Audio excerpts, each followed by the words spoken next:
Hello, my name is Tina Awello and I'm the President of the New South Wales ACT branch of the IEU. I wish to acknowledge that we're broadcasting from the lands of the Gadigal people of the Eora Nation. We acknowledge the First Nations people as the first Australians whose lands, winds and waters we now all share. Today is another historic day for Catholic teachers and support staff. Once again, we are forced to take industrial action in pursuit of just outcomes for our claims for better pay and working conditions. IEU members are taking action today in all 11 dioceses across the state. I would like to acknowledge the work of reps in schools who have been crucial in keeping members up to date, informed and actively engaged in the campaign. Today's action would not happen if it wasn't for your dedicated work, and I thank you. This action also would not have happened without your ongoing support, the union membership. Always remember, members are the union, and our actions today make all the difference. So keep up the great work, and let's see this campaign through. Our union executive 2 nights ago endorsed absolutely the notion that we would be taking further action. The workloads are unsustainable. It's like an avalanche that just keeps coming at us. Catholic school teachers on the Mid-North Coast will strike for the first time in 5 years next Friday. One by one, marching out of the classroom and onto our streets. A familiar rally cry ringing through Sydney. Union! That 2.5% salary cap must go!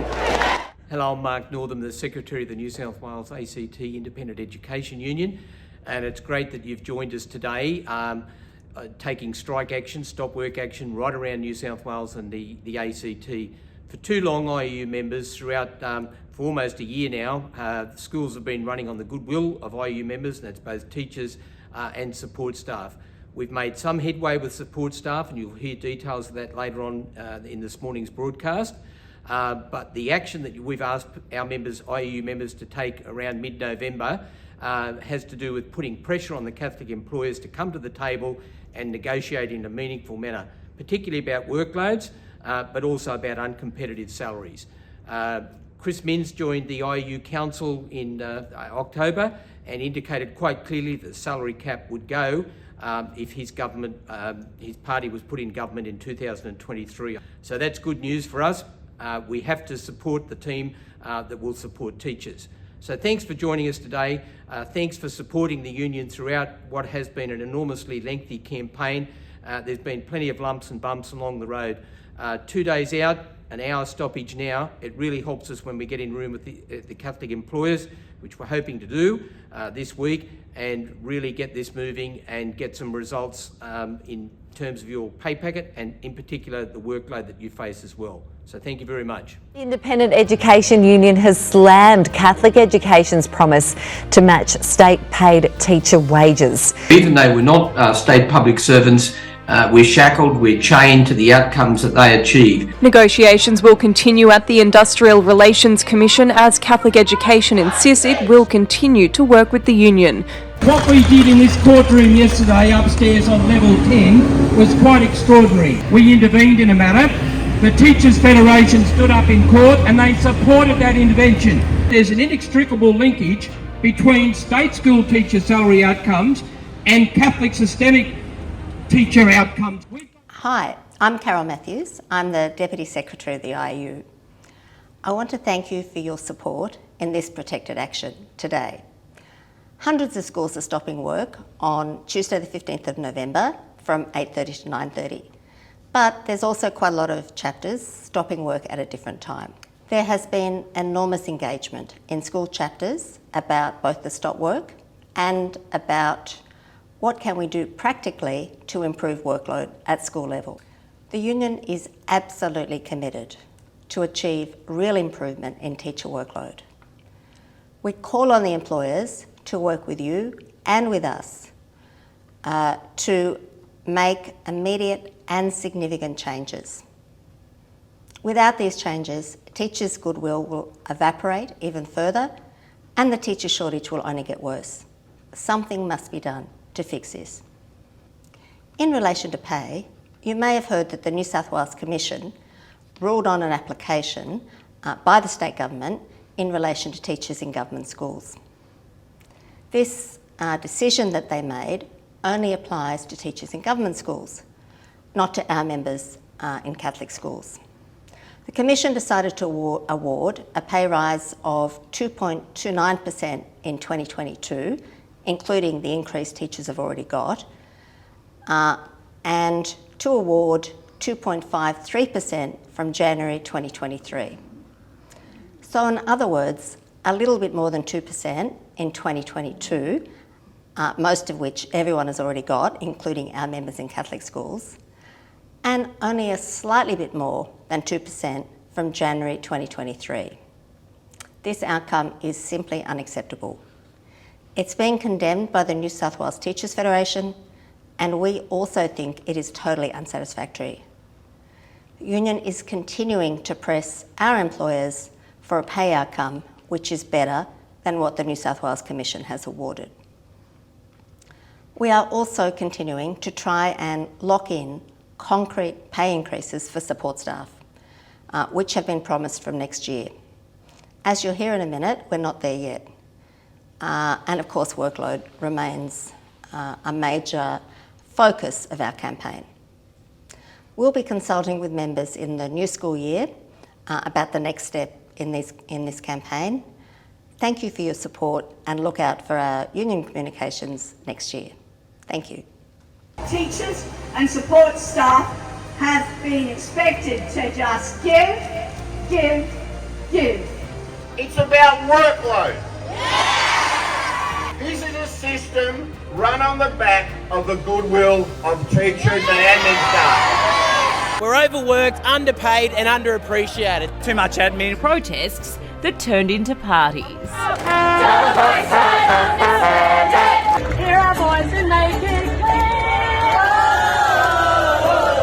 Sometimes we feel like giving up and never coming back, but the union makes us strong. Solidarity forever. Excellent. Solidarity forever. When the union makes us strong. Welcome everybody, and especially our support staff members. I think we all know that what is needed to make a school function effectively doesn't change just because it operates in a different sector. What happens in the front office, the science lab, the classroom is the same. The support that teachers need to teach, the assistance that students need to learn, and the needs of families and communities are essentially the same. Teachers have pay parity, yet administrative and support staff in Catholic diocesan schools are currently being paid less than those doing the same job in a public school. This wasn't always the case. Up until July 2019, although not identical, the rates of pay were closely aligned. But in 2019, the New South Wales government acknowledged that the pay rates for their administrative and learning support staff were not reflective of the work that was being done. They recognised the complexity, intensity and volume of the work had changed dramatically over time, that it was now physically and emotionally challenging, highly skilled and essential to the operation of their schools. And they provided significant pay increases to acknowledge this. The IEU claimed pay parity at this point to maintain the equivalent rates of pay for our support staff. This was put to employers 3 years ago. But at the time, they weren't convinced. The IEU and the Catholic employers established a joint working party to review and assess the relevant classifications and the wage rates between the sectors. It took until the end of 2021 for the Catholic diocesan employers to concede that the nature of the work, the skills utilised and the qualifications required were the same.